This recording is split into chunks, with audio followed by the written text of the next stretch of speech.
So welcome to this all-candidate forum for the mayoralty candidates in the upcoming Revelstoke election. We're pleased to have our three candidates here, and I will introduce them. David Raven is the first candidate to my right, Michael Brookshill, next candidate, and Mark McKee, third candidate. The speaking order for the gentleman done by a draw of numbers is David Raven, then Mark McKee, and Michael Brookshill. And that order will be reversed at the closing. In terms of the rules and procedures this evening, each candidate is allotted 5 minutes to make an opening statement and also make a closing statement. The candidates will not interrupt other candidates' opening statements or closing statements. During the question and answer period, questions were received from the floor at the discretion of the chairperson. The chairperson will rule out of order any question deemed inappropriate, offensive, and derogatory, or that would seem to attack the integrity of the candidate or the forum in general.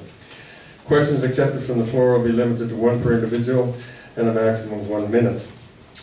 Answers to questions will be limited to 2 minutes to ensure as much of the discussion as possible. So those are the rules. Our speaking order then, as I say, is first David Raven. So I will turn the mic over to David. Thank you, Dr. Battersby. For those of you who do not know me, my name is David Raven. I'm the current existing mayor of Revelstoke. I'm a retired professional forester, and I spent a 35-year career working for the Ministry of Forest, the last 25 of which I stayed in Revelstoke as the district manager here. I came to Revelstoke in 1988 after moving around the province in a progressive career, essentially to get the Downey Street mill up and working, to be the partner from the province to do that. Having said that, I raised my family here. I've spent the last 25 years as part of this community. I've been part of law clubs and Rotary clubs, ski clubs, and contributed to the community in any way I can, including running for council and eventually for mayor. At the same time, I pursued my professional career. I pursued participation in my professional organization. So I was part of the Association of British Columbia Professional Foresters and president of that organization for some period of time. Since I've become mayor, I've also chaired the Columbia Shuswap Regional District, and I sit on the board of directors of the Columbia Basin Trust. I sit on the Municipal Insurance Association and the Municipal Finance Association.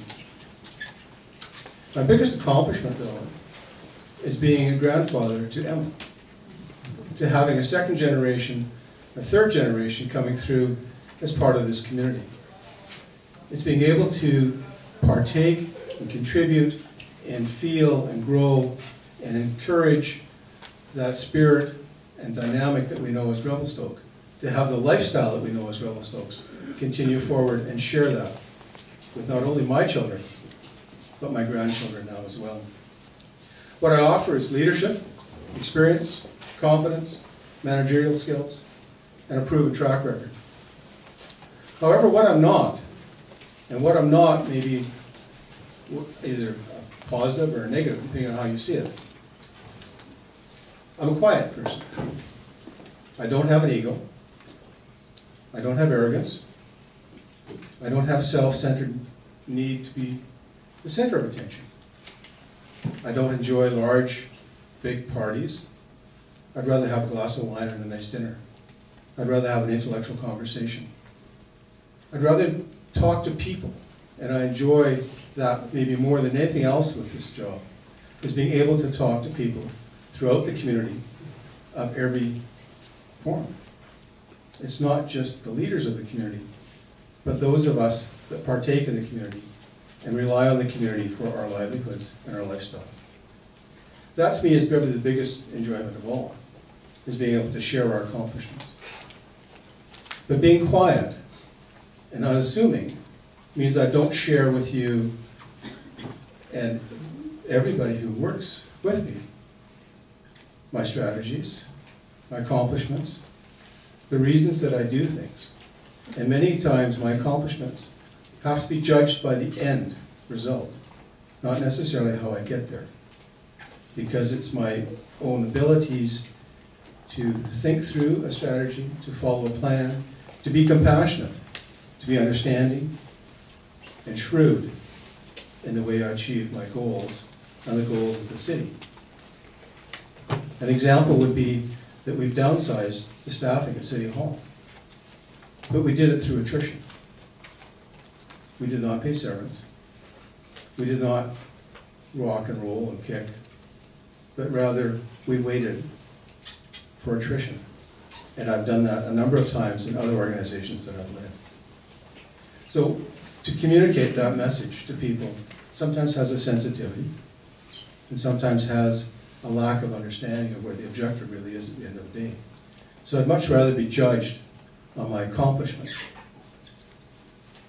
on what we've really done for the community over the last 6 years, and what we're able to work together with as we've done that.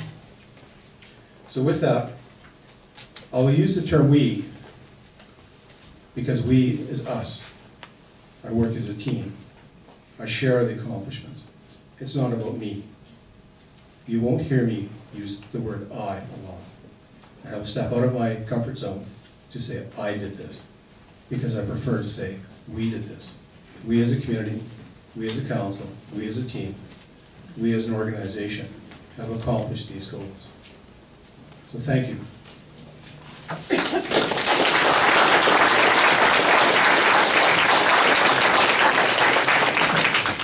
Second candidate is McKee.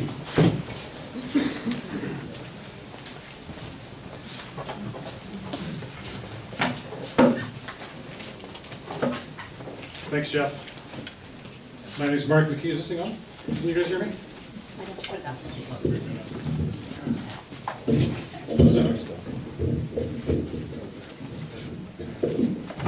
that okay? Okay.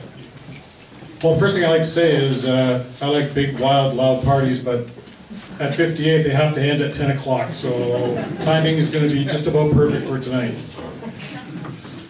I thought since we do have quite a few new people in town, I would just do a quick introduction of myself. And I was thinking about the introduction, and I see a lot of similarities to what's been happening in Revelstoke over the last few years to my own situation when I moved here. I moved here in 1977 when I was 21 years old. I was looking for a career. I decided a long time before that I wanted to own my own business, and I had to move out of the big city to accomplish that, and that's exactly what I did. I moved here as the manager of Style Trend Clothiers, and I eventually, very quickly, bought into Style Trend and expanded it and purchased the building that it's located in. And like a lot of business people that get involved with the community, I was no different. And I quickly volunteered with the Chamber of Commerce, being a director for quite a few years, doing a stint as the Chamber President as well. I was also one of the founding members of the Little Theatre Group. I sat on and chaired the Economic Development Commission. I also sat on the Revitalization Commission. And the Revite project, as far as I'm concerned, is one of the biggest success stories of this community. Joined Rotary Club, started a small baseball tournament that grew up into a fairly big event.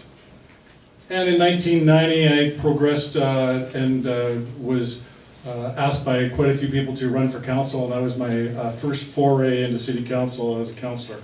Of course, back in 1990, there was a ski hill coming to town. I purchased or set up a Telus Mobility dealership, and I started a second clothing store, Chaos Clothing. I decided after 9 years on city council that I wasn't going to run again, and I didn't run in the 1999 election. Instead, I got together with a group of concerned citizens, and we started Revelstoke for a Safe Trans-Canada Highway, and started lobbying the provincial and the federal government to do something about the Trans-Canada Highway with the amount of accidents and fatalities. In 2002, when I ran for mayor, that Revelstoke for a Safe Trans-Canada Highway, I was asked by the mayors and regional district chairs from Cache Creek to the Alberta border to represent them. I met with Minister of Transport David Collinet, Lawrence Cannon, And a lot of people feel that that group played a real impetus in seeing some major improvements on the Trans-Canada Highway. Still not fixed the way that I think it should be fixed, but it's probably a project that I would never give up on working on. During that 2002 election, I ran on the platform that the ski hill was going to be sold and it was going to be developed, and that's exactly what happened. We spent a lot of time and a lot of effort, and was taken off of the backs of the taxpayers. The community at that time also, we had a referendum for the indoor aquatic center, which we delivered. During that period of time, that 6 years that I was mayor, we also did major upgrades to the Arrow Heights reservoir system, the Mackenzie Avenue Railway crossing. We formed, with people in this room, the council formed the Mayor's Committee on Healthcare. We saw significant upgrades to seniors care at the Mount Cartier Cottages and also Morley Manor upgrades. I decided not to run in the 2008 election and ran instead provincially, and happy to say that I came in second place there. One of the things that I felt that we, in my 6 years at council, the one thing that we did not do a good job of was affordable housing, and I sat on the Revelstoke Community Housing Society as the chair. We shortly after that built a duplex, and I'm hoping that we're going to be building a $3 million 12-unit townhouse development. But why am I running? I feel that over the last few years there's been a real disconnect between the community and City Hall, the disconnect between City Council, and we've got a reputation in this town of looking at ourselves, figuring out what our problems are, and doing something about it, and that's the reason why I'm running. Thank you.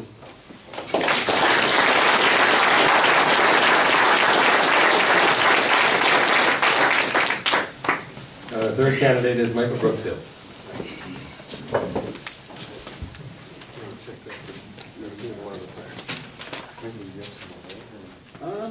I don't know, can you guys hear me out there? Louder, or is it okay? Bring it up. Yeah? How's that? Can you guys hear me? Yeah? I'm talking into the microphone now. All right, excellent.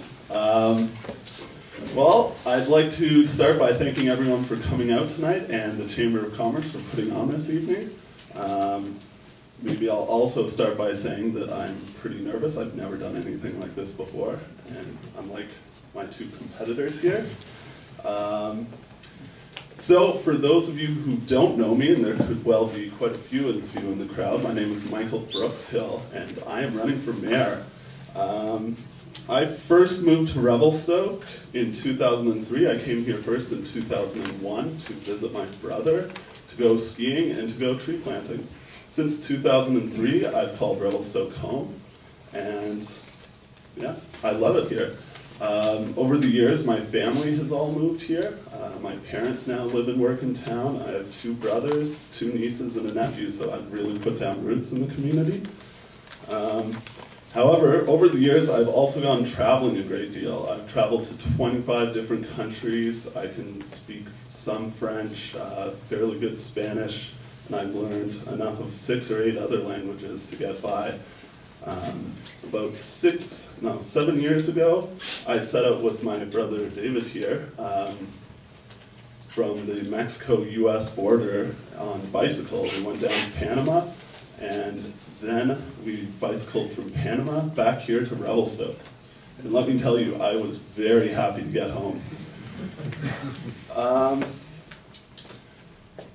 So I bring that up because, you know, I was a political unknown 2 weeks ago. I had 0 experience in city politics, in the same way that I had 0 experience bicycling through Mexico, Central America. I spoke almost no Spanish, but, you know, I learned.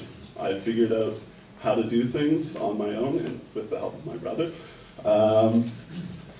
And I think in the last few weeks, for those of you who've read about me, who've read my interviews, watched my interviews, I've demonstrated a good knowledge of what's going on in the city.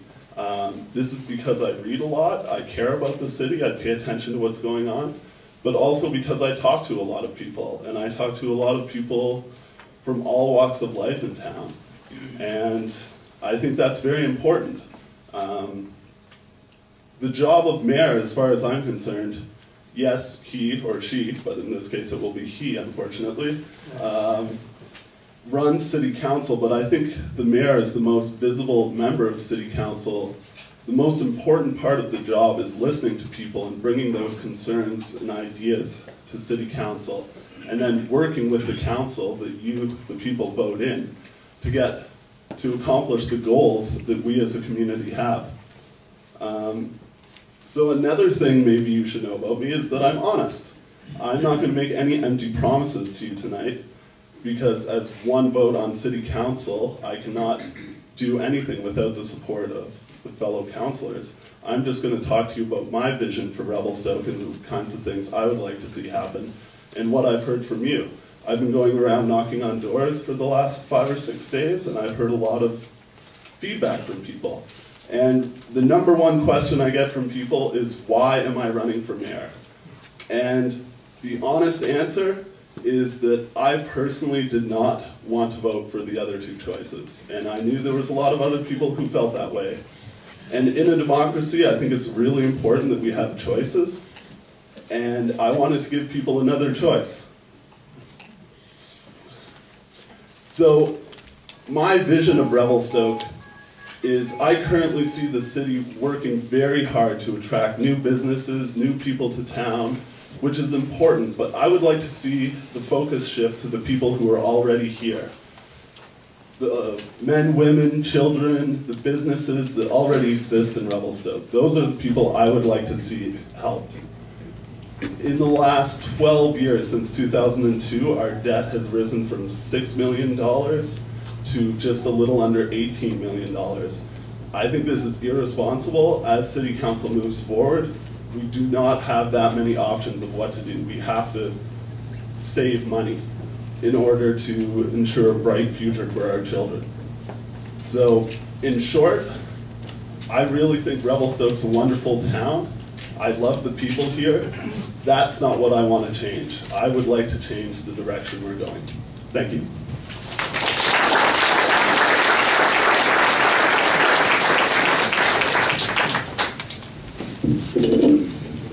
Not that long.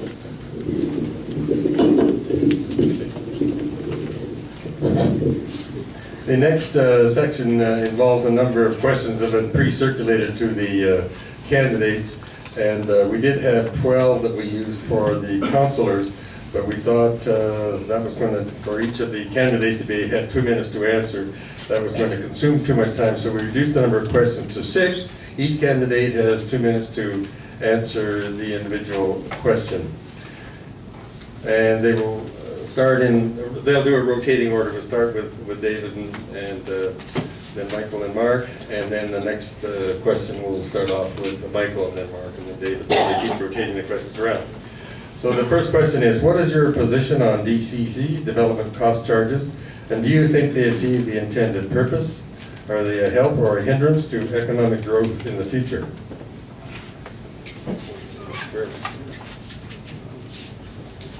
Thank you, Jeff. The current development cost charges were introduced in 2007, which was at the time that the ski hill was coming through. The resort was being planned. The master development agreement predicted 20,000 people, 49 lifts, or 29 lifts, and more skiable terrain than Whistler and Blackcomb combined. It also had about 9 hotels, condominium complexes, and a whole host of other developments around that village center at the resort. So with that, the development cost charges were brought in to address the infrastructure deficits, but also the infrastructure capacity issues with sewer, water, and a bridge across the Revelstoke River. So the 3 that are targeted within the current DCCs are paying for the upgrading, the upsizing of the sewer line that goes through Arrow Heights, upgrades to the sewer treatment plant to address the capacity issues with the expansion of the resort, and putting money aside to look at payment for a new bridge across the Revelstoke River. Within the DCC bylaw, it divides the funding for these projects between the development cost charges and a portion of it will go back to the general revenue, general taxpayers within the community. So the question with development cost charges is an issue of fairness between the new development and how much they should pay for those costs, and the existing tax base, the existing taxpayers, and how much they should pay for those costs. So in this case, it's about 80–90% on development cost charges. They can change. You can address the bylaw at any time to reduce the development cost charges if it's felt that that's becoming an impediment to new construction.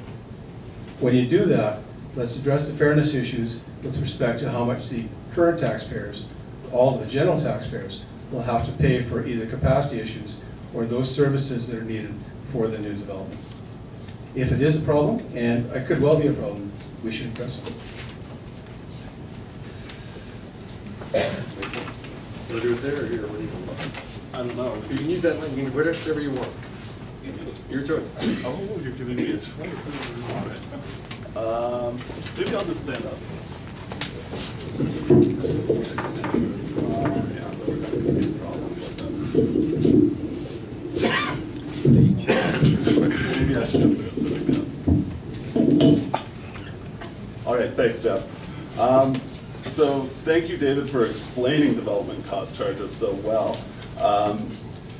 The question is, are these helping the city to grow? And I believe that they are not. I think they're hindering the city. When they were put in 2007, as David said, we were expecting this boom in development and infrastructure costs, which has not happened.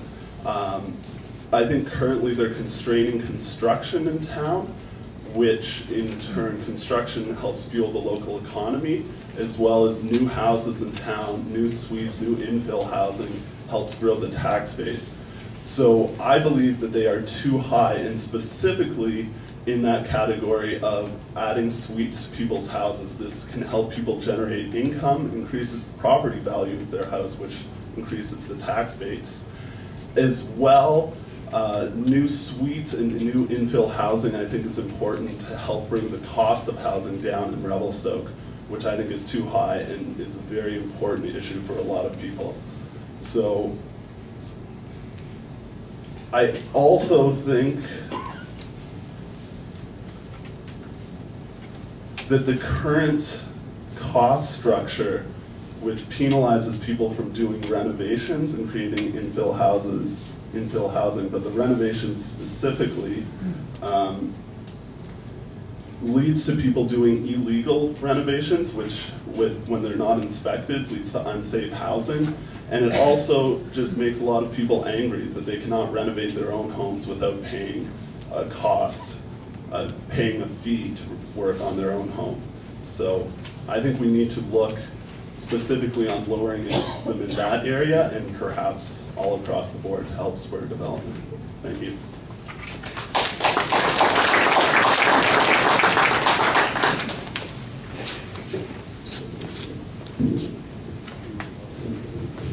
Are you saying I'm short? No.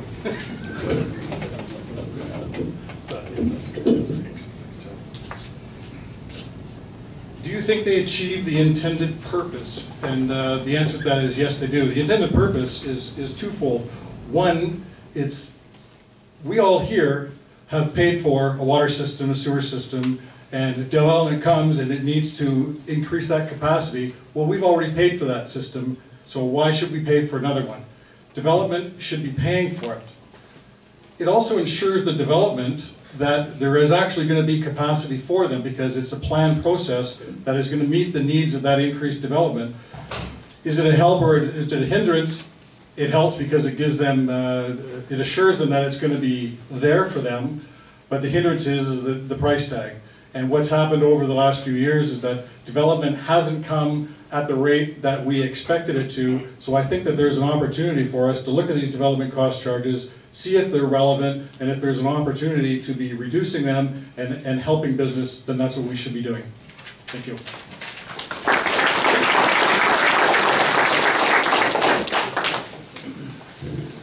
The next question is, what do you think the city's top 3 infrastructure priorities are? And Michael, you're first. Okay. Connecting with everyone hear me out there? Loud and clear, I think. So this question, the top 3 infrastructure projects, I think currently the most important infrastructure project facing the city is the Big Eddy Waterworks. However, the next question we're going to be asked deals specifically with that question. So I will leave it till then. I think the next biggest priority is the intersection with Victoria and the Trans-Canada Highway. I think we all know, we all saw it this summer, it became so congested. I was knocking on people's doors in Columbia Park. People were saying they were waiting 5-6 hours to get home. And I find this unacceptable, and certainly it's unsafe in the summertime. Those tourists who aren't familiar with the intersection, no one knows what they're going to do. You see a plate from Alberta and you're scared, because who knows what they might do. Do they want McDonald's or do they want Tim Hortons? I understand that the city is looking into this and has drawn up a plan and sent it to the Ministry of Transportation, which I think is excellent, and it's unfortunate that the Ministry of Transportation is stalling on this, but I think it's something that we definitely need to look into and try to resolve as quickly as possible. There's a number of various water and sewer issues looming in the future. The pipe, which has recently been reburied in the Illicilwit River. Something I would like to talk about just briefly is the terrible stench in Southside, which, as I understand it, the city has finally addressed after 15 years, and I'm happy that it's addressed it, but I would really like to ask why it took 15 years for the city to finally do something about this when it is really affecting a lot of residents in a very, very unpleasant way. Thank you.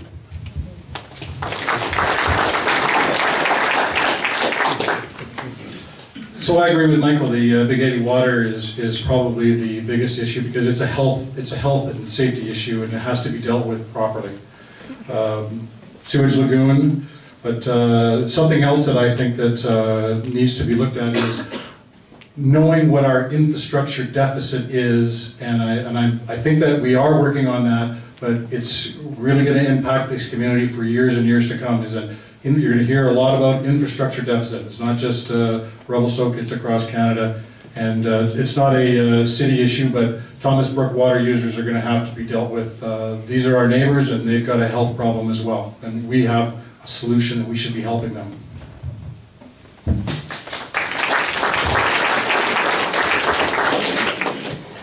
Thank you.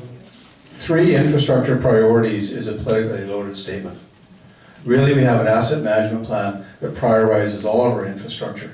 And to step away from that planning process is a political decision. That's why you end up with pools instead of water towers or water systems or sewer lagoons. And many of the issues that you've got now and are being brought up have been here for many, many years because they've been prioritized around for the wrong reasons. So the whole issue of infrastructure deficit says you set a plan, you do an asset management plan, you pick your priorities, and you work on those in a logical fashion so that you can achieve the efficiencies of going forward with them. What we're doing now is addressing not only the road, but what's underneath the road so that you get the whole package for a street when it's done. Having said that, there are some really significant priorities. The Big Eddy Waterworks will be a priority for all of us. Once the Big Eddy water system decide what they want to do and how they want to play, then it will become an issue. Thomas Brook is outside the city limits and it's politically charged in a different fashion. Our roads, sewer, water are our main priorities, but there's also some small ones that will come to bite us. The Illicilwit Bridge is 65 years old. It has been a challenge. There was a major slide in the Woolsey Creek that's coming down, and that will further exacerbate some of those major chronic failures. So we have to be careful that we don't get locked into political decisions in the short term and avoid the long-term management issues that we've got with our asset management plan. Thank you.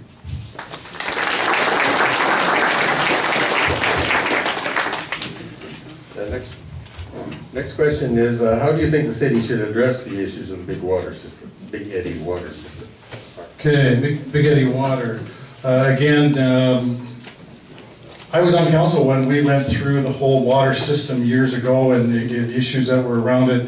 And when you're dealing with health and safety, especially for younger kids and older people and people that are marginalized health-wise, it's not something that you can fool around with. It's got to be dealt with properly. This would be an area that I would have no problems bringing in consultants, because it's got to be fixed right, and it's got to be fixed properly the first time. And you just can't fool around with it.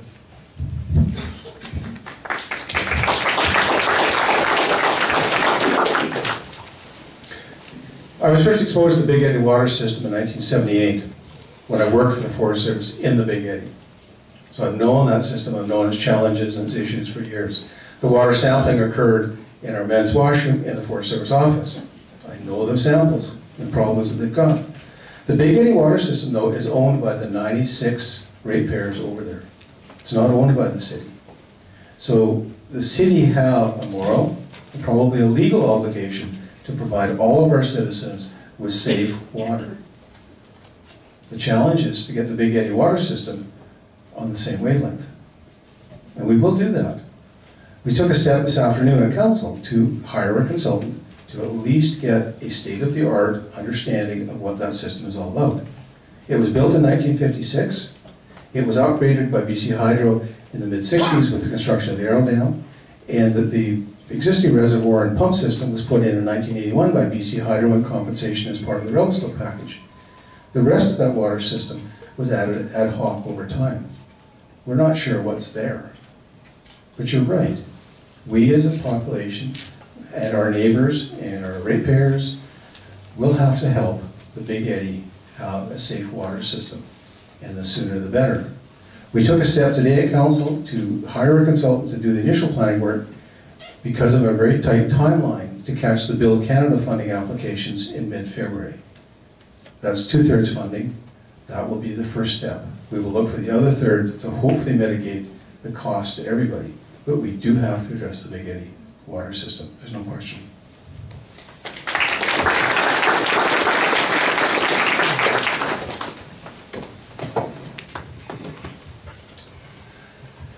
Well, like everyone else, I believe that it's unacceptable that the people in the Big Eddy have had a boil water advisory for however long it's been, 3 or 4 months.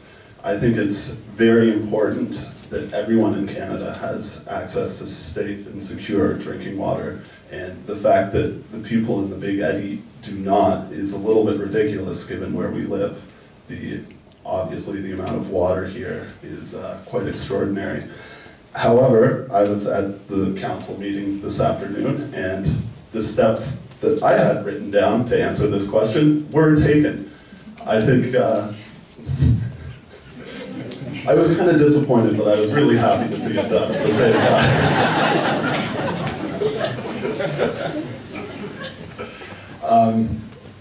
I think it's very important that as we move forwards, we know what the costs are going to be, what the problems are, and then it is up to the citizens of the Big Eddy, the citizens of Revelstoke, but the people in the Big Eddy and the Big Eddy water system, whether or not they would like the city to acquire the system. But we have to know what the problems are and what the costs are. I think that's a very important first step. I think it's great that there's funding available and that we're going to try to meet that deadline. As I understand it, this problem was brought before council earlier this year in January or February, and I wonder why it was only just today that these steps were taken. Thank you.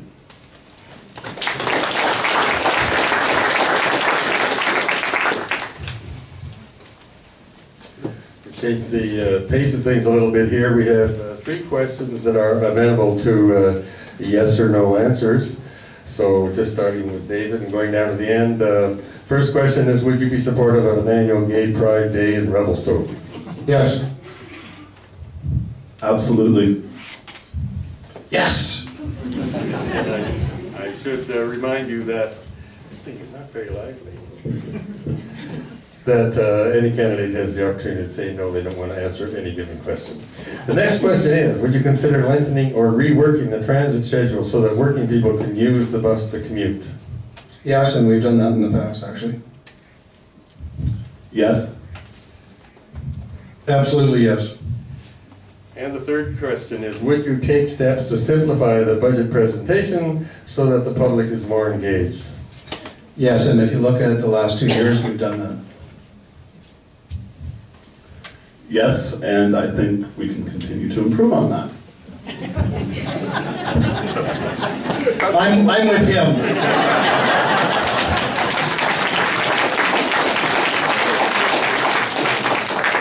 Okay, back to our regular questions then.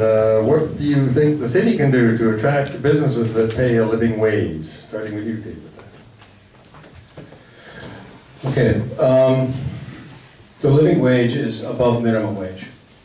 So I've been supportive of increasing minimum wages, increasing the value of our employees to the employers such that they will pay and compensate accordingly.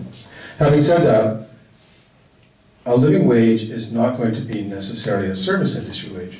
It's light industrial, it's heavy industrial, it's managerial, it's consulting and other things. So there's some real key pieces that we can add to encourage that. We're going to look at, and we did this in the last 2 years, is reduce the tax rate for Downey to keep them going. And Downey is 450 jobs above that wage level. That has encouraged them to go along. They're down now to the light industrial rate. Within the budget package this year, I've asked for an option to bring light industrial down to commercial, so that there would be two. There would be residential and commercial, no industrial rates. That will encourage light industry growth. Those are wages above the minimum wage, above that livable wage background. I think that we can look at high tech. To have high tech, we should look at fiber optic within the community. And I've been doing some work on getting fiber optic into the community, which would allow people to work here with higher paid, high tech jobs on computers. Having Fortis come to town and provide natural gas will lower and provide certainty for energy costs. Well, it could be a $600 savings to each residence. The big savings will be to someplace like Downey that burn propane for their dryers, their kilns down there. And Downey are indicating that it could be another shift coming on once we go to natural gas. The cost differential would be so great. That would be several hundred more jobs above that living wage. Transportation, upgrades to the Trans-Canada Highway. I've been advocating, I've made presentations to the Federal Budget Committee.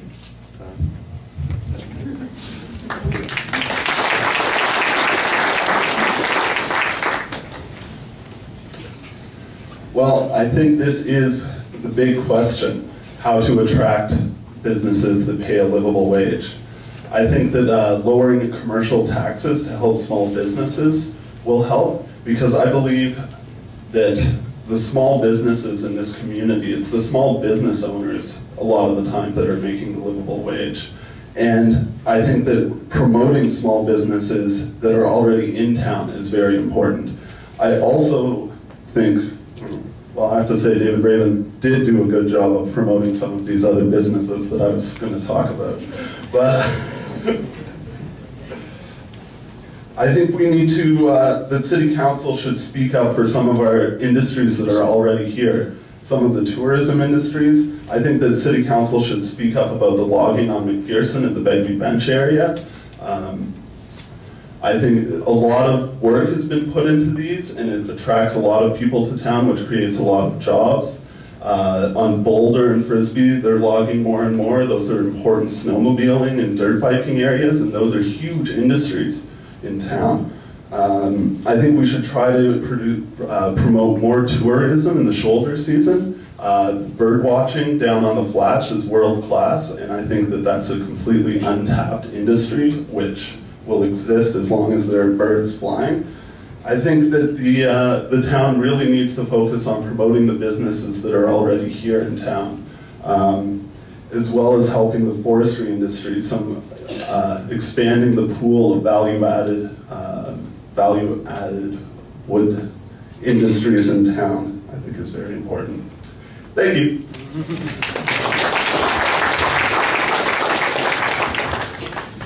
How do we promote businesses that pay a living wage? Well, I think the first thing that we should do is that we have to come up with a streamlined process to get approvals through City Hall, because everybody that I've been talking to, it's just a nightmare to get through the process. And we want these people to move their businesses here and expand their business and build things, but for some reason, it is just difficult to do it. And, you know, I chair the affordable housing, and it's been a nightmare. And I'm not going to say that it was all the city's fault, but surely somebody can stand up and say, we need this project. It's the #1 thing that's identified on the Integrated Community Sustainability Plan. It's the #1 item that's on the poverty reduction strategy. It's been endorsed by everybody. There's $1.5 million sitting in a bank account with BC Housing, and there's two sides to a living wage. It's affordability of how to live, and it's getting a living wage. Streamlining the process at City Hall is going to go a long way. We should look at, the Mayor Penticton was up here and talked about different initiatives that they have. We should be looking at that. And I haven't in the past been in favor of tax breaks and land and things like that, but we should at least look at them. And if there's an opportunity there, then it'll be a council decision to do, but we should be looking at something before we say no. Year and a half ago, Scott Duke started writing up a list of businesses that could survive, thrive, and prosper in Revelstoke. There's a whole bunch of business people, and there's a whole bunch of good people in this room. We should look at that list, we should look how we can expand it, and we should go after businesses like that, because it's going to improve the quality of life in our community, and it's going to bring more people to our town. I don't think it's that difficult. We just have to figure it out for ourselves, and we will.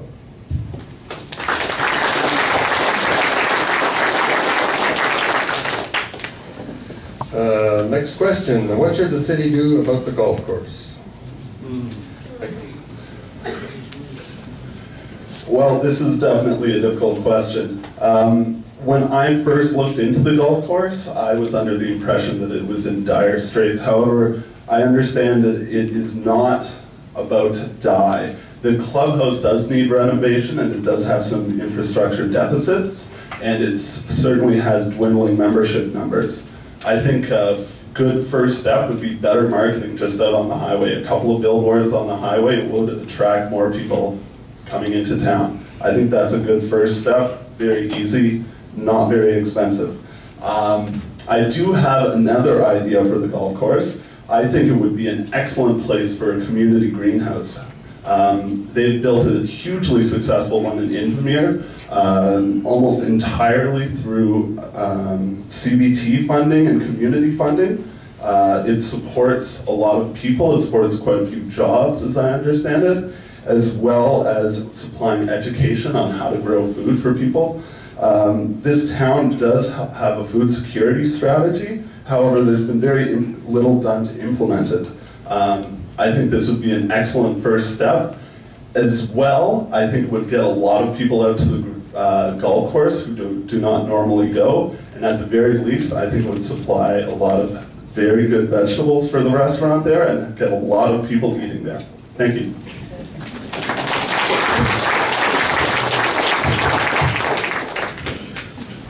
Well, I think the golf course is another form of recreation that we have to have in this community. It's just a matter of how it gets delivered. I think the whole industry of golf is going through some monumental changes, but I think that we sit down as a council and a community, we're going to come up with the solutions, and we may even look at our industry partners in RMR, because their plans are to put a golf course in as well. But collectively sitting down, we will have a golf course, we'll have golfing available. It's an economic development project for the community. It brings tourism in and brings people off the highway, and I think that it's an important recreational part of our community.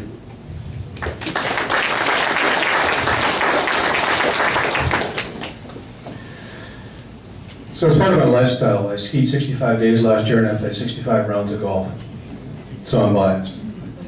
But to me, the golf course is a necessary part of our community, both from a healthy, active participation part, but also part of the marketing as a tourism destination. People do come here to play golf, but they come here to golf as they go through. So it's a necessary component. How to make it pay is a challenge. It's old, it needs work, it needs money. Its members get older every year, and they have to attract younger members. They've got to make it sexy to play golf. They've got to draw people off the highway. They've got to market. And they've got to be, you know, not scared to market. They can't be scared to have more people on the golf course, because that's their survival at the end of the day.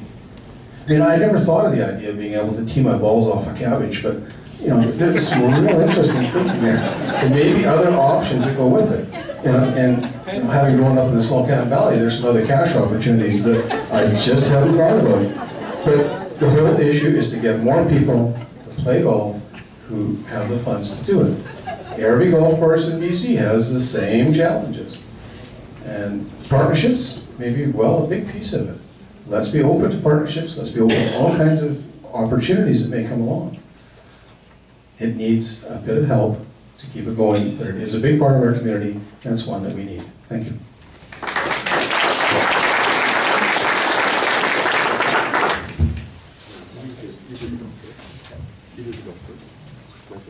Yeah. Oh, sorry. Oh, you did? Yeah. So you're... Okay, the last question, formal question like this is, how can the city enhance support for local business and RMR? Enhanced support for local business and RMR, well, I think the first thing that we have to do is we have to listen to the business community, and I don't think that that's been happening that much. They've got some big concerns, and again, listening to them and listening to what those concerns are and figuring out how we can overcome them would be the first great step. RMR, well, the impression I'm under is that there is no working relationship between the city and RMR right now, and that's wrong, and that should change. They're a big industry partner, and they're going to be around for a long time, and we have to be working with them because they are a huge economic development generator for this community. So council, city hall has to listen, and we have to work with all of our industry partners.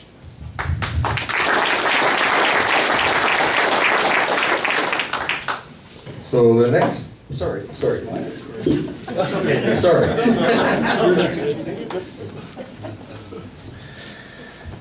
Okay, so to be open when you're on council is a bit of an issue. You walk around, you talk to people, you bang on their doors, you have your office hours, you have regular office hours, and people come in and talk to you. And the business community do talk to me. And the resort talks to me. I make a point of going up and visiting the resort about 75 days a year, but at the same time I stop in there. What I don't do with the resort and I don't do with businesses is hit them up for free passes and free memberships and free skis and everything else that everybody else does. I respect their business. I keep out of their business. That's theirs to run. They are the experts at it. They tell us what they need to facilitate that business. And quite often it's consistency. It's consistency in process, consistency in administration, consistency in timelines, so that they know what they're going to get. They can manage their business within that. It's not make a deal time, it's consistency. Having said that, part of that is taxes, and about 15% of their tax base is municipal taxes. 2003 is an interesting year, because between 2003 and 2008, your taxes went up 44%. From 2009 to today, they went up 15%, 1-5. So a 59% increase over a 12-year period. 1/4 of that is in the 6 years that I've been mayor. That, to me, is a way of encouraging business. We've reduced the ratios. It went down from 7 to 3. It will go lower with each year that we have taxes. We've reduced spending. We've built reserves, and we've reduced the debt. That provides a stable environment for industry. So 972 business licenses this year. I think we're working on it. Thank you.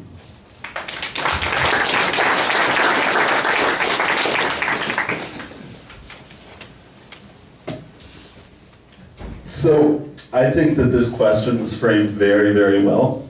It says support for local businesses and RMR. The order of that is right. Local businesses first, and then RMR.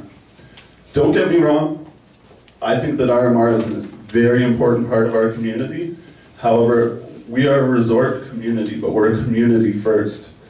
I think we need to do a lot to support local businesses. Lowering commercial taxes, making it more simple to start a business, the convoluted processes at City Hall, and definitely one thing for certain, I think that the sign bylaw has to go. Whatever is in it, it is too complicated. At a certain point, you just have to say, no, let's put the whole thing in the trash and let's start over again. If you're going to start a business and it takes you 2.5 years to get your sign up, that's just ridiculous. I think that we need to do a lot more to support the community. If we decrease the cost of housing, if we improve the public transportation, all of this will help local businesses. If we have a lot of people who are happy to live here, that will help local businesses. That will help RMR. If we are a thriving community, everyone will grow together. Thank you.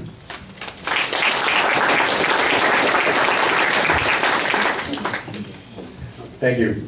The next section is questions from the floor. And we have to rearrange the mics here, Judy. Yeah. We'll have to share that.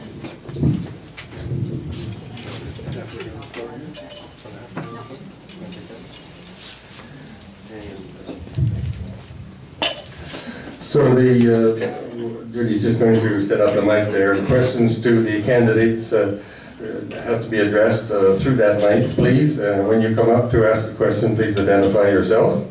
And your time for asking the question is limited to 1 minute. It may well be you need to give a bit of background to your question, but please don't make a big speech. Get to your question. And as I say, they're limited to 1 minute, and the candidates up here have up to 2 minutes to respond to them. So, those who have questions from the floor, the mic's waiting for you.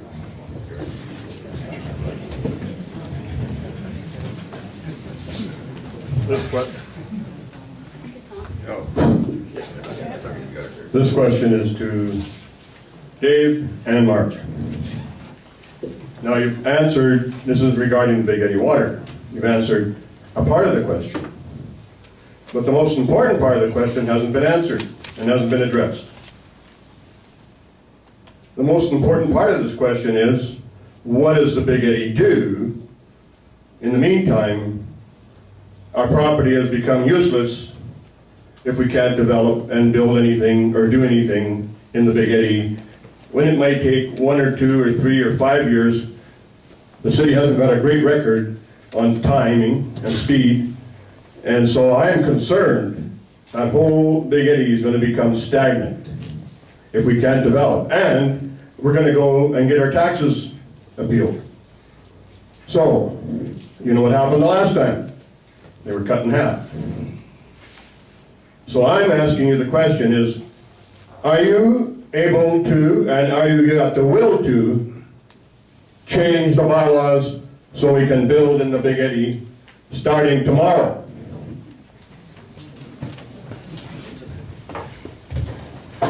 Thanks for the question, George.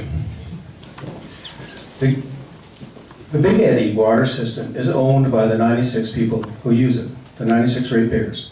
They're the ones that have invested in it, or should have invested in it to bring it up to standards.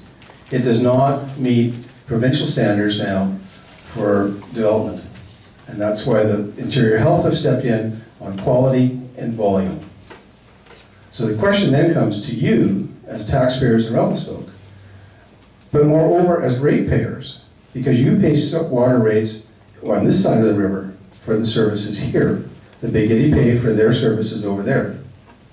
How do we tie the two together? How do we ensure that they get the volume and the quality that they need so that they can develop? And George is right. The lack of development, the lack of work, the lack of maintenance on the Big Eddy water system has created a problem. Because you cannot meet provincial standards, you cannot meet Interior Health standards for development in the Big Eddy. The answer, really, folks, is simple. Find out what the problem is, find out what it's going to cost to fix it, and find the money to fix the problem. And do it in conjunction, or make sure that the ratepayers in the Big Eddy buy into that solution. But there's two players here. There's the ratepayers in the Big Eddy and the city. And we've got to find a way of working together to get the funding to fix it. Thank you.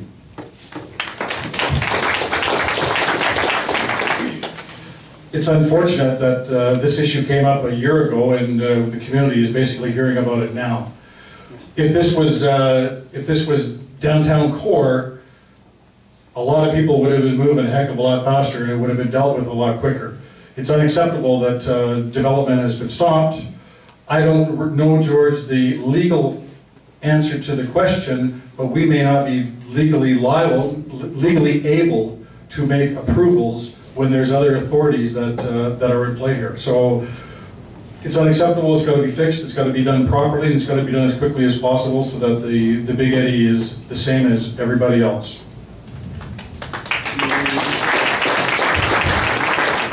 I think David answered it pretty well. We've established that even if the question is directed to one or two candidates specifically, that the other candidates may have an opportunity to comment as well. I don't see anybody at the mic. Who's next? Yeah, I have a question. My name is Remarksma, and I have a question about the renovations at City Hall, and maybe it's for the mayor, but maybe for anybody else. I saw in the paper that it's something like $800,000, and I don't know. You see, I don't know much about the issue, but what I'd like to know is how it came about, and if it's that kind of money, why was it done, and what do you know about it, or what do you all know about it, and what do we get for $800,000? That's what I would like to know. Thank you for the question. It's not $800,000. And it's like an onion. When you start with one thing, it can lead to another, to another, to another. The issue at City Hall was accessibility. You could not get a wheelchair or a stroller or anything else in to do your business at City Hall. I have a real heartfelt piece with that. For those of you who don't know, my son's in a wheelchair. He couldn't come into City Hall to see me. So once you start with that, you're going to do improvements to the sidewalk to allow people to come into City Hall. If you're going to open up the sidewalk, then you might as well replace the 85-year-old piece of galvanized pipe that's in the street underneath it and repave the street. We started doing that. There's a design piece that will open up the old bays, because that part of the back part of the City Hall was a fire hall. It will open it up and there will be office space that will provide more user-friendly, efficient services for the citizens of Revelstoke. We had an estimate of about $300 to $350. We had $300,000 put aside at this time last year for that work. In December 31st of last year, I signed a check to the resort because of an assessment appeal. That's where that $300,000 went. We put it into the budget for 14 at $350,000. We contracted it out, or sent a tender out. The tender came in at $660,000. So we've decided that we would piecemeal it, bit by bit by bit, to do it. And our plans are to do that whole project for $300,000 to $350,000, not $800,000. I do not know where that came from.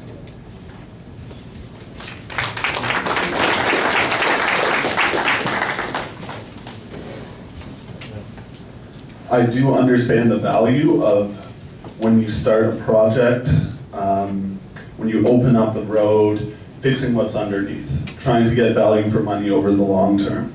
However, I do not entirely understand the value of doing a project piecemeal and leaving City Hall in shambles for years. I don't see the value in that. I also don't entirely understand if the tender was I forgot the number, $600,000, how it's only going to cost $300,000. I did not quite get that part. I do believe that City Hall should be accessible for everyone. In theory, I support this project. In theory, I support better services, easier accessibility at City Hall. I'm not sure that now is necessarily the time to do it, but if we were going to start a project, I think we should finish it in a timely manner. Thank you.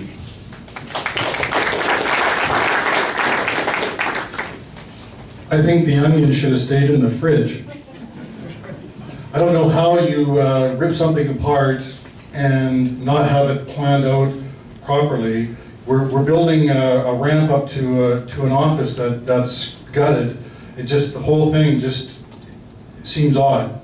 It actually kind of sounds like the courthouse roof. So I don't know. Something's not right. I agree with, if you're ripping it apart, fix the infrastructure underneath, but it should never have been ripped apart in the first place. I didn't think there was anything wrong with it.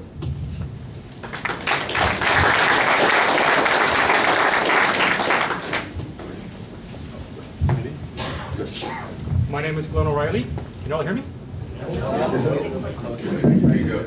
My name is Glenn O'Reilly. Since we're talking about the City Hall, let's keep on that theme.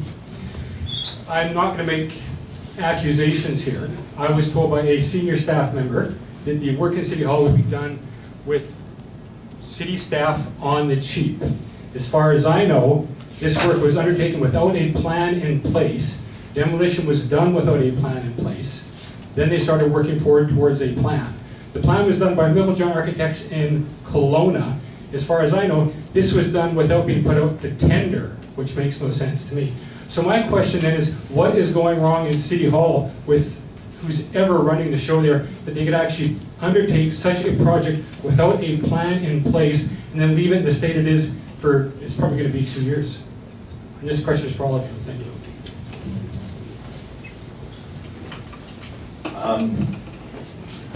Thank you, Glenn, for that question. I'm not entirely sure what I can add to that. I do agree that a plan should be in place, that tenders should be put out for projects. I would like to see a lot more consulting jobs tendered to contractors in town. Obviously, town cannot do everything, but I think that people in town, for 2 reasons, would do a better job. One, they understand Revelstoke better and specific needs that we have here, for instance, with all the snow. And 2, there's a lot more accountability. I can almost guarantee you, if there was a consultant from Revelstoke who put an estimate on the courthouse that was so woefully short and unprepared, they'd probably be begging everyone to take their money back. Thank you.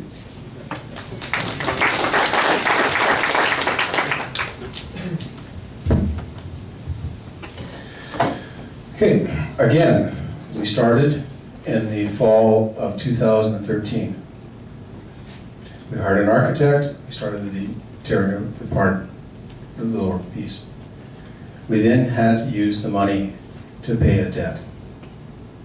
What city does, and any local government does, is pay their debts. We do it with honor. Having said that, we've then continued on, and we tendered the whole project out. It came in so expensive, with such a profit margin on it, that we decided that we could do it piecemeal. And we've hired local contractors. So there were contractors involved in the laying of the water pipe. There's a contractor that's done the concrete work and a very good job of it. There's contractors involved in the millwork inside and the drywall and other pieces that will continue forward. That project will get done, probably by this end of the 2 months.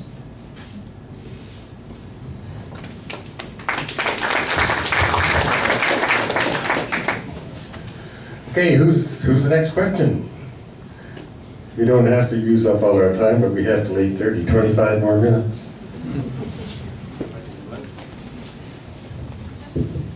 Hello. There's been a couple of references to streamlining processes at City Hall. Do you see this as an issue? And if so, what would you do about it? Thanks for the question.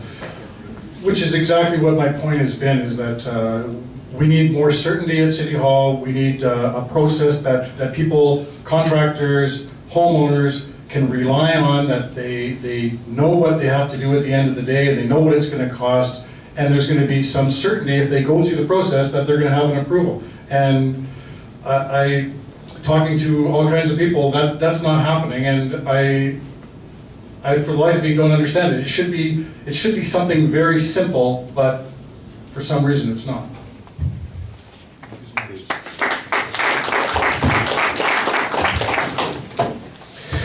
So for 3 years, we tried to work on processes.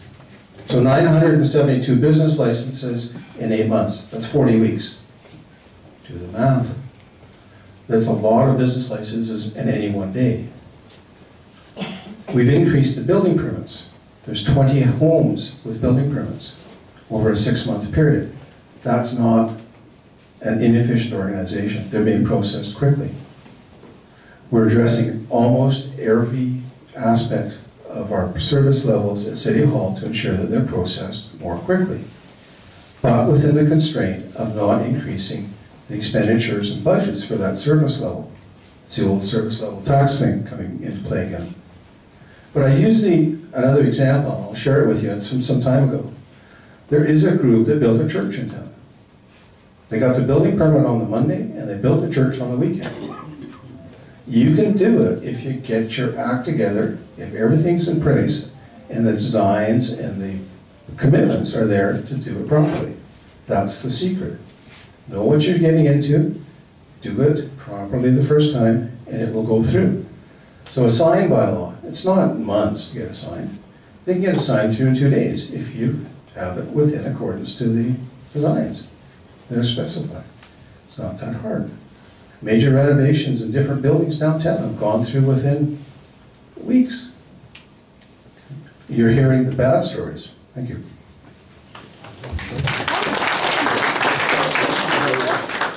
You have 30 seconds more, sorry. You owe me 30 seconds. Yeah. Yeah. It was 30 seconds. I went too far. All right, thank you, Steve, for that question. How can we do better? I think one very important thing we can do is to look at other municipalities and how they function. I was talking to someone just a few weeks ago who went through the process of opening up a small business in town. She's from Salmon Arm, and she, 3 or 4 years ago, went through the exact same process for the exact same business in Salmon Arm. She said in Salmon Arm, it was easy to understand, people were helpful. The process took her a few days. She had exactly what she needed to do a sign. All of the business licenses, everything was done, inspections were done. Here, before she even started, just from talking to people, she was scared. Because yes, maybe you can get it done in a couple of days, but I don't know anyone who knows how to do that. Maybe there's some genius here who does, but most people, when they start a small business, are unfamiliar with how to do it, at least in Revelstoke. I think we can look to other municipalities for how they do it when they're doing it well, and look at our own processes, and instead of tacking on amendments to bylaws, I think we should scrap some of them and start over again to make them clear and simple to understand.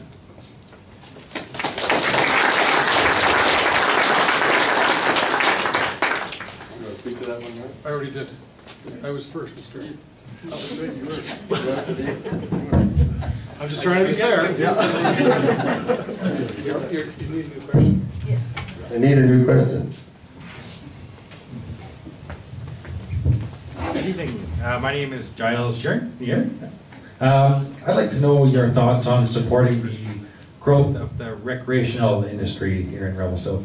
I, for one, think that clear-cut logging at McPherson is at odds with supporting recreational growth.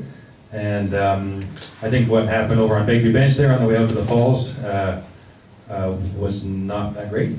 And yeah, so I'd just like to know where you stand on supporting the growth of that industry. I was just down in Moab, Utah, a town of 3,000, a couple of national parks on their doorstep, and they're thriving. They're supporting those industries, rafting and biking and all sorts of other things. So yeah, just like to know your thoughts. Thanks. Do I get my extra 30 seconds on this one?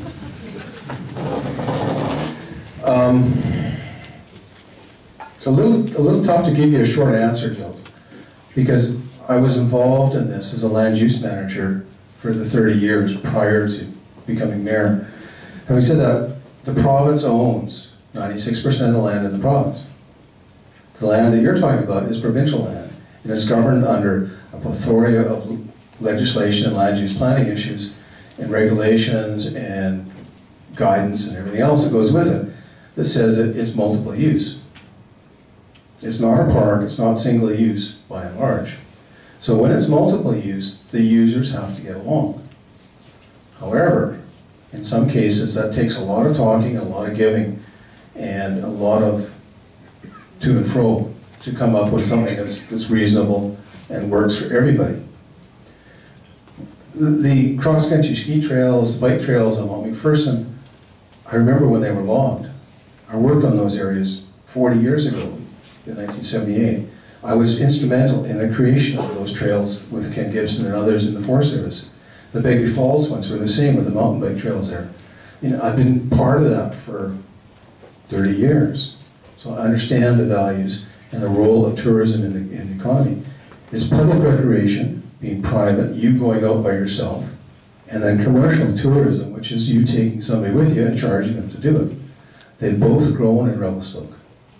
The value of tourism and recreation, both parts of it, to our economy is phenomenal. It's a balanced economy, but the tourism recreation component has grown dramatically in the last 20 years. So thank you for the question.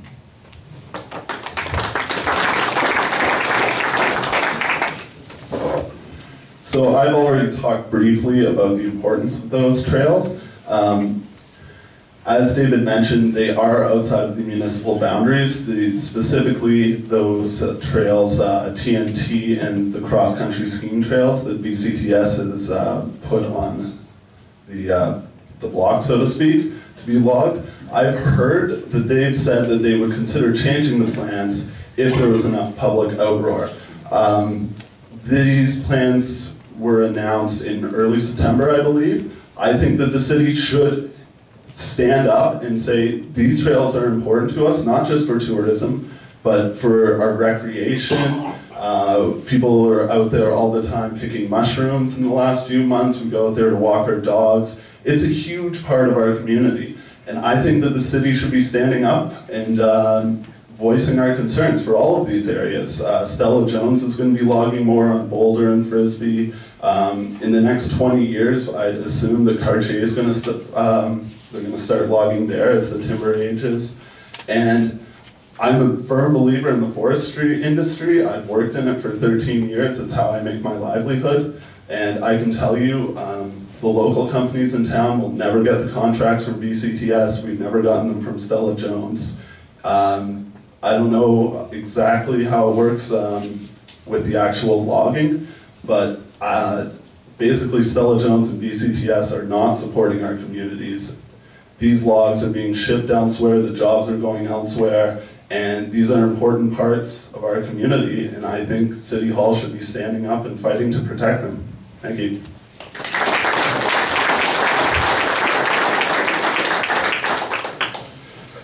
Years ago, when this community decided it wanted to, I'm already on yellow, oh, you gave my 30 seconds to David.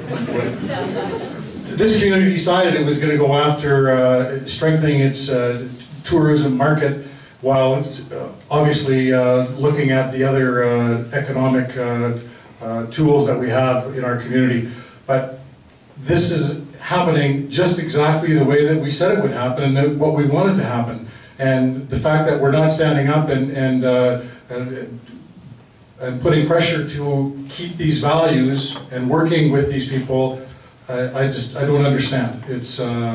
It's the future of our community, it's recreation for everybody, it's for tourism, and it's going to be a bigger and more important part of our economic growth as we move forward. We have to support it, and I found in the past that when you're sitting down with forestry companies, they recognize these other values, and I don't see why they wouldn't be making some changes to accommodate these now.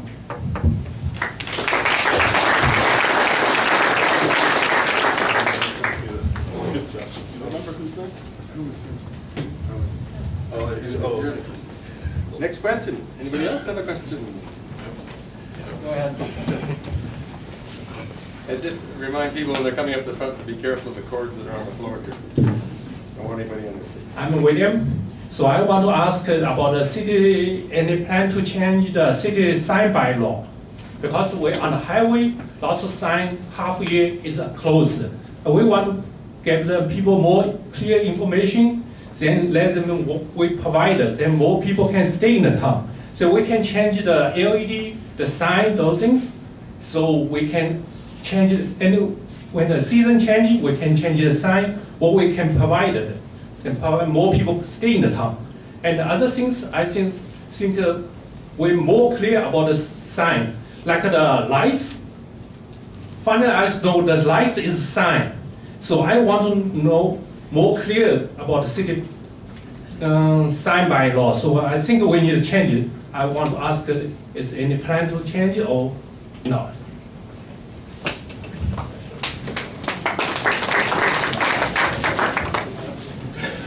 Well, as I've already said, I would like to scrap the current sign bylaw and start over again. And I would be more than happy to listen to submissions on that. I don't know exactly how much I support the idea of lights on signs, but I would certainly be willing to listen to any and all submissions. Thank you.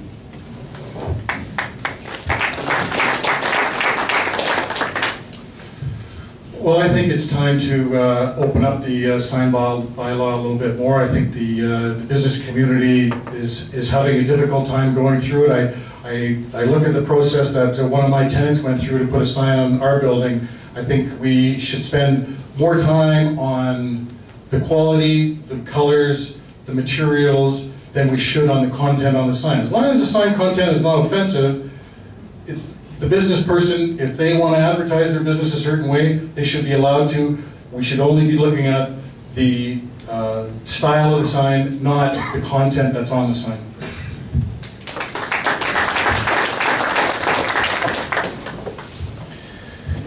So we took a lot of advice and we redrafted the sign bylaw. We had a public hearing today. One person showed up, made a presentation. So that kind of leaves us in a void because we haven't had the input that you're giving us tonight into the sign bylaw proposals that we had this afternoon. That was why we were there for the public hearing this afternoon. But if you've been in a mayor for any period of time, you hear a number of things, and sign's the big one. But the sign bylaw reflects revitalization commitments and a change that the community took on 25 years ago. So if the sign bylaw doesn't reflect what we want as a community, and we do not want to continue with the signs reflecting the revitalization and look of the community that goes ahead, then let's make that decision. We can change it, but it's got to be a change for everybody, and it's got to be on the basis of what you want the community to look like at the end of the day. Because everybody wants a sign that's a little bit different.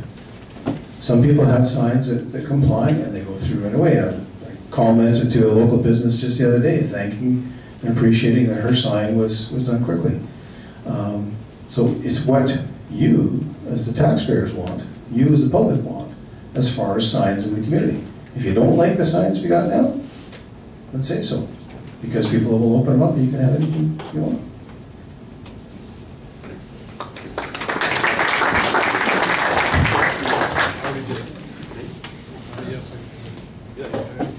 David's first on this one. Okay, next question.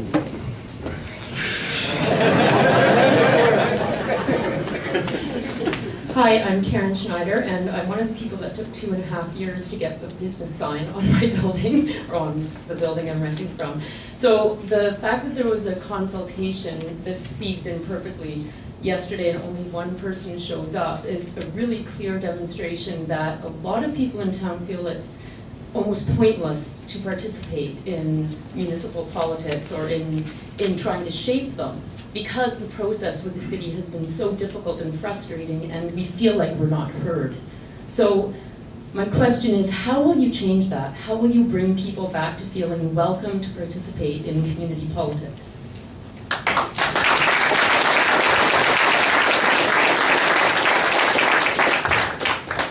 Thank you. that is probably the most fundamental question that we've had all night. Because how do you involve people? How do you involve you as the citizens in decision-making processes that go on? We have a committee structure that may or may not be working. We had a budget process that listened to a small group that didn't get the reflection of the entire community. We changed the budget process. We went into a public hearing and had 140 people that we listened to. We very specifically did not argue, debate, or tell. We listened. And we got some really good advice because it was a balanced reflection of the entire community. So I struggle with this all the time because what we're doing now may not be reflecting the community as we go ahead.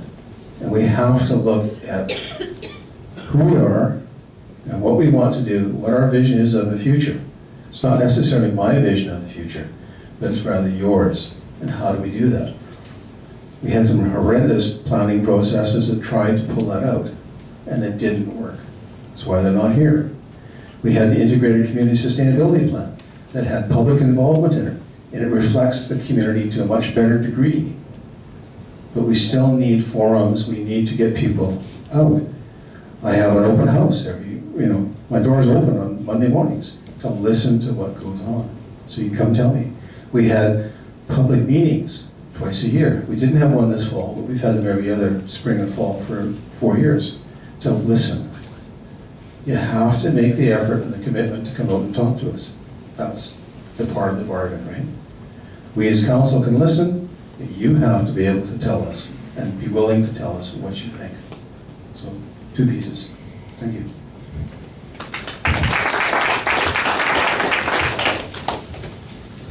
I agree that I think this is a very fundamental question, and it's also a very difficult question, Karen. But it is something that I've heard again and again. I was saying I've been going around knocking on doors, and the perception in town from the people I've talked to is that City Hall does not listen. And what can be done to change that? Maybe change the people at City Hall. I don't know. I can say that personally, I'm around town all the time. A lot of people see me. I'm at coffee shops. I consider myself to be quite approachable. I know I've been told many times that I cannot intimidate anyone because I can't stop smiling. So, yeah, I told you I was honest already, right? But I definitely agree that I think listening is very important. I think personally that's a skill that I have. And,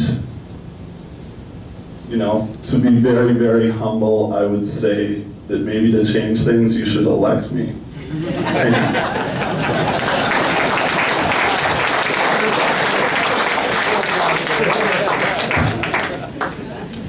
Sorry, Michael, you said right at the start you weren't going to vote for me, so I can't vote for you.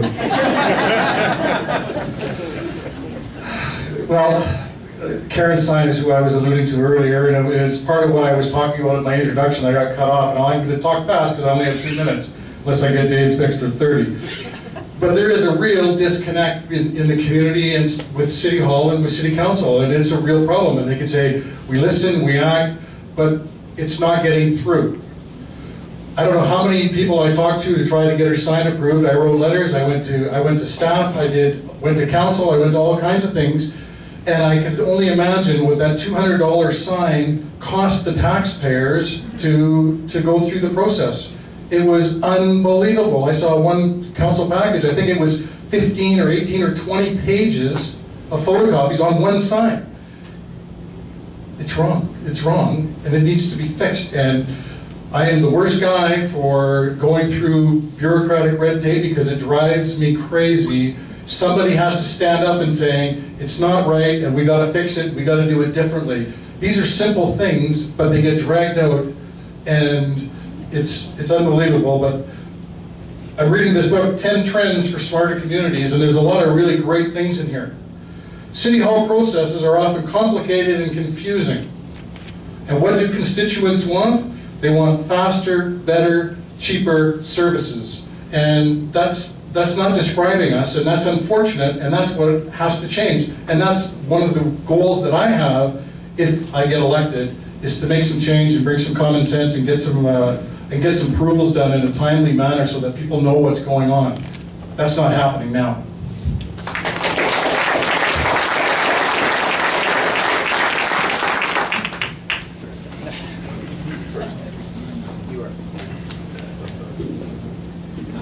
Okay, so we've talked a little bit about how Revelstoke needs to have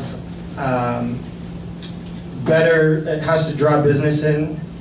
We've talked about how there are empty storefronts, and also how we need to provide more housing. And one of the things that we haven't really talked about is, I guess, the population and whether it needs to grow or not. So this is a two-part question. Obviously, Revelstoke sells itself, and people who come here, they love it here. And at the All Councillors Forum, we talked about how everyone said they love it here. And in order to draw people to the town, we would need to lower taxes, make it easy to do business, and these are all, I think, kind of fundamental things. So if you're actually going to think outside the box, and rather than just providing the basic service that a city should, what could we do, thinking outside the box, or the first part of the question is, should we grow this? You didn't identify Sorry, yourself. and I haven't even asked one question. Well, identify yourself and ask the question in 5 And I didn't, okay, my name is Gabe Taylor. Should we increase the population of this town by 500 in 5 years? And how can we attract that many people if it's needed?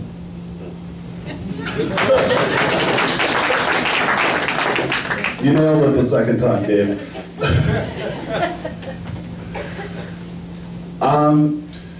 Well, currently there's no more census thanks to Stephen Harper, so it's difficult to get an accurate read on how many people live in town. But 505 years sounds like a reasonable goal to me, as opposed to 5,000 in 5 years, which was being predicted in 2006 or 7 back then.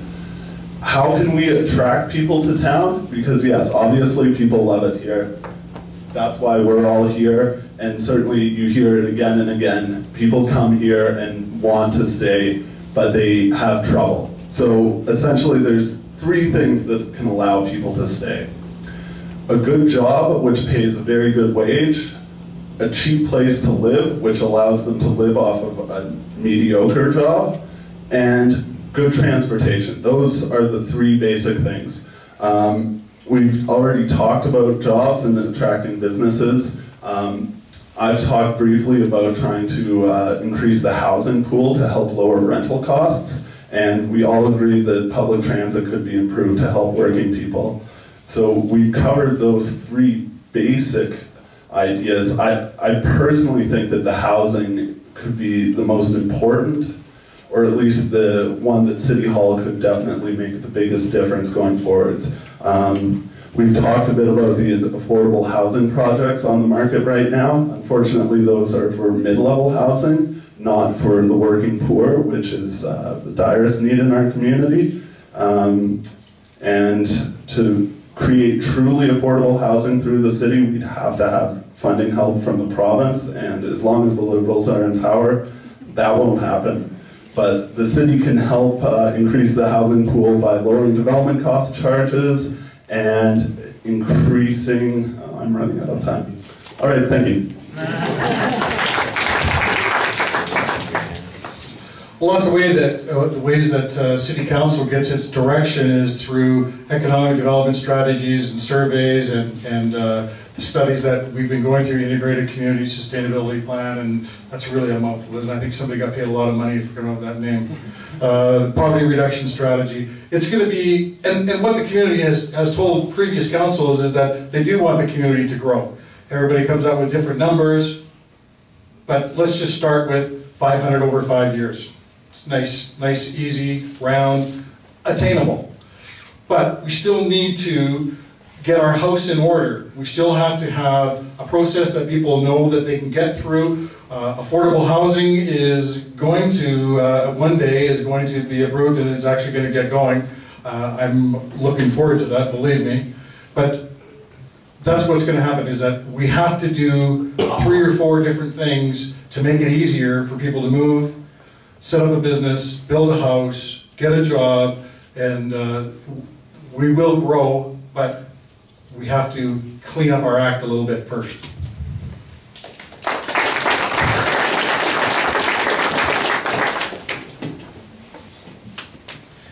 Okay, so we did a couple of innovative things. We did a survey of taxpayers and the public. We asked your opinions. It's published. We did a survey of staff and asked their opinions, and we have that in place as well. We've made public all of our annual reports, our financial statements, the surveys that we conducted, good and bad, and the plans that have gone forward. That doesn't bring people to town. That might make it easier for you to live here, or more enjoyable, or it may just more bureaucracy. But if you get it right, if you can put the effort into doing it properly, things happen. If you want to bully your way through, make a deal, do a backroom deal. That doesn't provide the certainty that business people need or you as taxpayers need. What I'm offering is honest, integrity, and empowerment. Okay? I'm not doing the backroom stuff. But to bring people to town, you have to go and find things for them to do. It's not lifestyle, it's jobs. So bringing Fortis to town could bring another shift to Downey. That's 200 people. That's 400 with their families. To being high-speed internet to town will encourage people to work here. There's about 8 or 9 ladies who are engineers who are raising their families. They could form a consulting business. They are known, and they should be. Having high-speed internet would allow them to work anywhere in the world. It would allow them to bring business into town. That's part of what we have to do. We've got to look at the basic infrastructure, basic requirements for business to operate here and address those, not making deals. And it's not backroom stuff.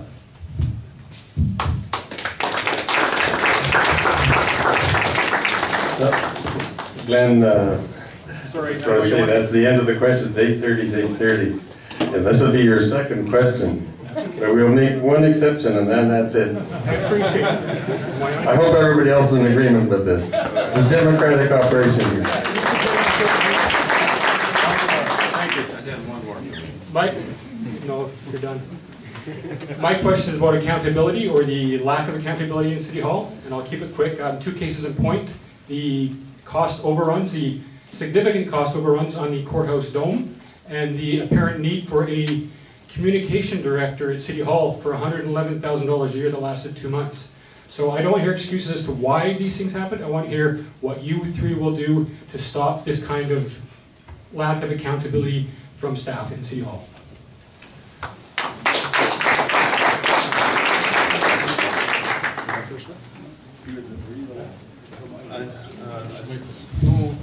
No, I was the last. Yeah, I think that's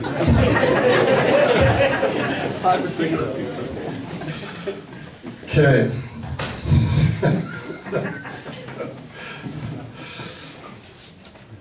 Tough questions. I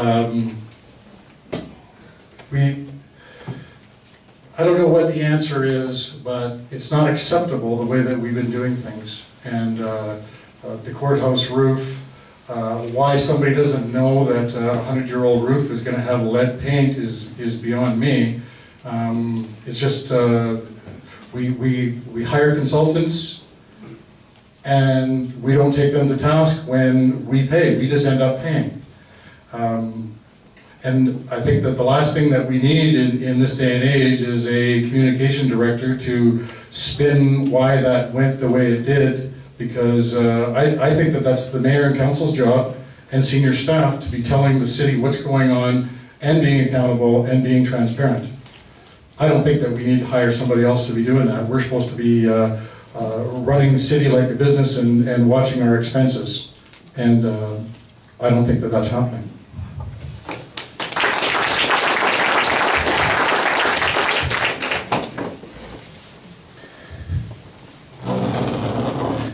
So the contractor of the courthouse roof was not paid in full. Bottom line. There was accountability. There was accountability with the communications director. He didn't make 8 weeks. It didn't work. Because it wasn't just a communications director, it was an administration position that would address the contracting issues and other things that we had in place. Communications have been one of our highest comments, highest concerns, highest issues that have been raised by the public. How does council, how does the city communicate back out? And so we've done that. We're on Facebook, we're on Twitter, we're on the internet, we're ahead of some of the press. We're communicating, and that takes time and money. But what you're getting is factual information coming from the city. It doesn't have the spin of a politician on it. It's not me telling you what I want you to hear. It's facts coming out of a public employee. So that's accountability. Accountability was a planning director who's now working in someplace else in BC. I have no problem with accountability. And I've got no problem with my accountability. I can tell you what my expenses were, because I was audited every year for 37 years. I can tell you what I spend. So I am okay with accountability. I'm okay with responsibility. And what I'm offering you is a very fiscally prudent, conservative approach to tight management within the city. The leadership that I offer you will bring that to you. And that's reflected in the decreases in spending at City Hall in the last 2 years, the increases in reserves, and a decrease in the debt, and a decrease in taxes over the previous 6-year period. Thank you.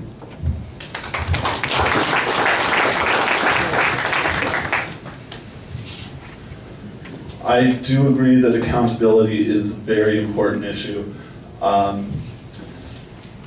What I, once again, have to offer in terms of accountability is my visibility. As I said, I'm around town. I'm very approachable. If you have a problem, you can come up to me. Furthermore, I think some of these problems, such as the lead paint on City Hall, is due to the fact that City Council is busy. They have other responsibilities. It's a fact of life. We're not a large town. We can only afford to pay City Council $14,000 a year, the mayor $28,000 a year. That's not really enough for a full-time job. Except actually for me, it is. That actually, $28,000 is roughly how much money I'm gonna make this year. I routinely have 8 months off a year, and if I become mayor, this will be my full-time job. I will put everything I have into it. A communications director, that would be unnecessary because I can do that. Thank you.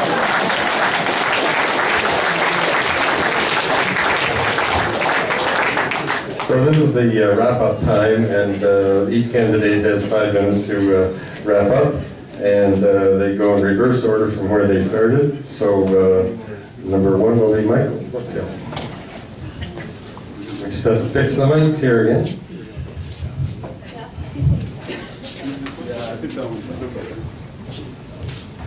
Does this one sound better? So I'm going to try to keep this brief because I am tired of being up here, to be perfectly honest once again. I was really, really nervous coming into tonight, and I'm sure you could all tell. So I'd like to thank everyone once again for coming out tonight. It was a lovely, lovely fall night out there, Revelstoke, and thank you for all coming out in the rain. I'm sure everyone would like to get up and move. I was quite happy to stand and move for a moment there. So I will keep this very brief. What it comes down to, for me, is both these gentlemen have run the city for 6 years apiece. If you've been happy with the way each of them ran the city, then that's fine. That is your personal opinion. If you weren't here when Mark McKee was running the city, you can ask someone else. So if you are unhappy with the way the city is run, I'm asking you tonight to give me a chance. I will listen to your concerns. I will work hard for you. I've been a tree planter for the last 13 years. I'm used to getting paid for the work I do and not a penny more. If I do bad work, I don't get paid for it. I have to go back and fix it. That's the way I've been doing things for the last long time, and that's the way I will continue to do things. I have a lot of passion, I have a lot of energy, I have some ideas. Actually, I should say I have a lot of ideas. If you'd like to hear more of those ideas, please come and talk to me. You also, most of you probably got my brochure. It has some of my ideas in it. I have a website. The address is there. It's mikebrookshill4mayor.ca. I'm on Facebook at Mike for Mayor. You can find me there. You can find me around town. And I really hope on November 15th you'll vote for me. Thank you very much.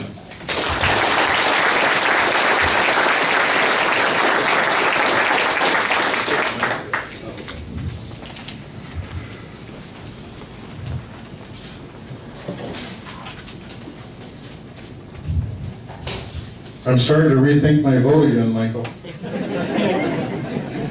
I'd like to thank everybody for coming out tonight. I'd also like to thank Jeff for moderating another evening, and Deborah for cutting an extra 30 seconds off of Dave. Appreciate that. But I started off by talking about the disconnect that the community has, and I really believe that.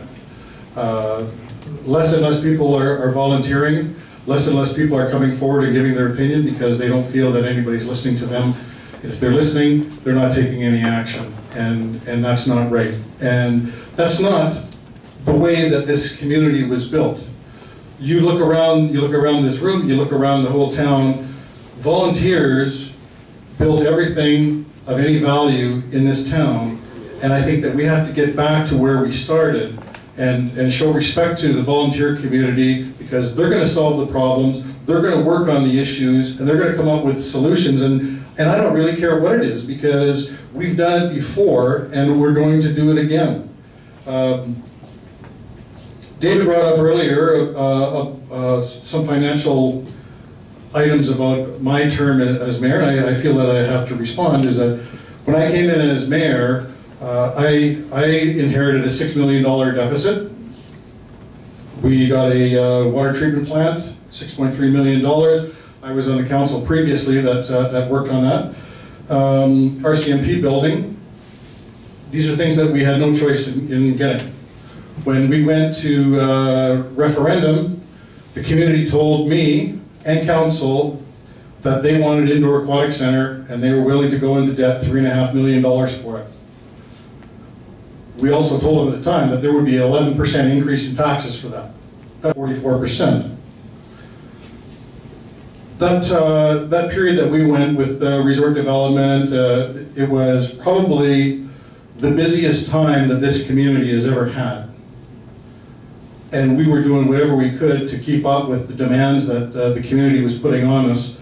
At the same time, building that aquatic center, Arrow Heights Reservoir, taking the golf course, which was using 1 million gallons a day of city water, taking that off of the city system, and doing road upgrades, sewer upgrades, and the usual thing.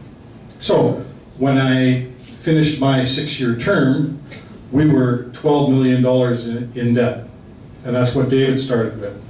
We're now, whatever, I think it was actually 11.5, but I think David's in the 17.9, and then probably maybe at the end of the year down to 17. So it's pretty close to 666. A bad number, but that's the way it works. And maybe David can tell us what he spent his $6 million on, but I looked at that aquatic center out there, and we've got it insured for $17 million, because that's what it would cost to replace it. Now, moving forward, what should we do? I think we're spending too much money.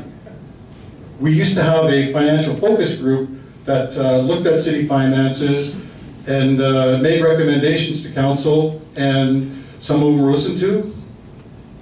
I don't think a lot of them were. I think that we should do a core services review to look at all the services that we provide to our community, look to see if they are financially viable, sustainable, and there's any efficiencies that we're not getting. So reinstate the financial focus group and do a core services review so that we all know exactly where we're coming from, and we're planning our budgets on what's important to the community. And I think that that's a really important point. What does the community want? And we have to figure out a way to provide it. And that's the kind of Revelstoke that I've lived in for the last 37 years. We've looked at our problems, we've looked at our issues, we've sat down as committees, as communities, as councils, and we've come up with solutions, and I think that they've stood the test of time. You look around, we've got a pretty darn good place to live. We all know that, and we have to get back to where we started. Please think about voting for me, Mark McKee, November 15th, and thanks again for coming out.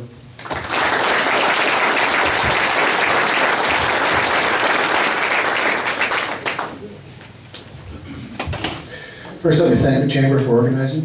Thank you for Jeff for chairing. Thank you all for coming, because it's your attendance at sessions like this that bring our democracy to where it should be. It's your participation, your contributions, and your sharing of your time and your effort that will make us a better community as we go forward. I want to end on a positive note, and I will try and do that. My track record stands. The $6 million is in a water reservoir that was neglected, a lift station, sewer to Clearview Heights, road infrastructure around the school to make Downey and school traffic safer. It's in the ground. It's not visible. It's not a legacy. My track record as far as spending goes, as far as the debt goes, is a bit of a trade-off. Because at the end of the day, most people are going to not look at me and say, gee, Dave built that hall. Because Dave reduced the debt.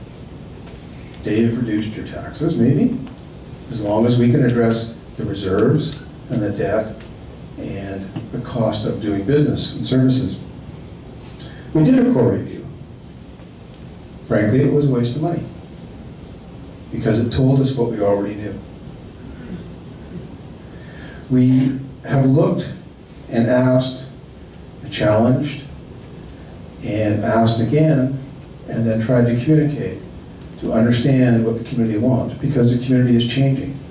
It's not the community that I moved into in 1988 or 1978 when I first came here. It's a new community with new ideas, new desires, but an old vision. And the vision is a healthy, safe, empowered mountain community. It's different for each one of us.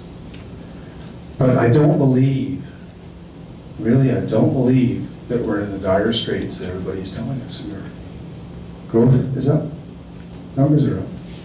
I spend an awful lot of time downtown all summer long talking to people, but really people from outside of town that love our community. They come, they talk, they tell, and they come back again and again because of what we've got. We have to turn it and appreciate that. We've got to really understand what a great place we live in, what we've got as far as services, and what we've got going for us. We have to share that. And we have to share that, our pride, with each other. So I'll give you an example of service reviews and service reductions. We cut the budget for street sweeping in half. And nobody noticed that the streets weren't swept as much as they were before. But we also reduced the budget for plowing sidewalks. And that didn't work, because the first time it snowed, we had a problem.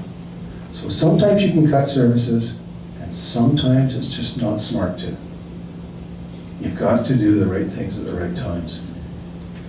I'm going to apologize now. I didn't do the round table thing on Saturday. I went to Ross Corman's funeral. And Ross, to me, was a bit of a hero, because he is the patriarch of the Gorman family that owned Downey. And that mill has operated since 1988 never taken a week off. That is a cornerstone of our economy and who we are as a community. So I went to honor Ross. I will not be here on Saturday either. I'm going to miss the Chamber Awards. I'm making a decision to be with my family. My son is going to have surgery for cancer in his stomach. Sorry. My priorities are family and then my duties to my city. It's not a full-time job. I tease that it's a hobby because I enjoy it so much. I work harder now than when I did have a job, and there are a few of you who can attest to that. It's because of my love of the community and my belief that we are a great city that has a great future, and we can overcome all of the challenges that we've got. We have to think smart, we've got to talk together, we've got to work together and do it. So I ask for your support. I would really like to do it for another 4 years to serve you as the taxpayers of Revelstoke. Thank you. I want to thank all of you for coming, like Overdale says. Thank Judy Goodman and the Chamber for their work in sponsoring this evening. Thank Deb Wozniak for running the time clock and keeping us on time. Also to David Gruneen, who has been making a movie of this evening. Many movies. Many movies of this evening, and it will be on the Currents website by 9 a.m. tomorrow. About that. By 9. So there we are. And just a reminder to everyone that election day is November the 15th. Advanced polls are on the 5th and the 12th of November. And all those polls are at the community center from 8 to 8. So, again, thank you all for coming, and don't forget to vote on November 15th or whenever else.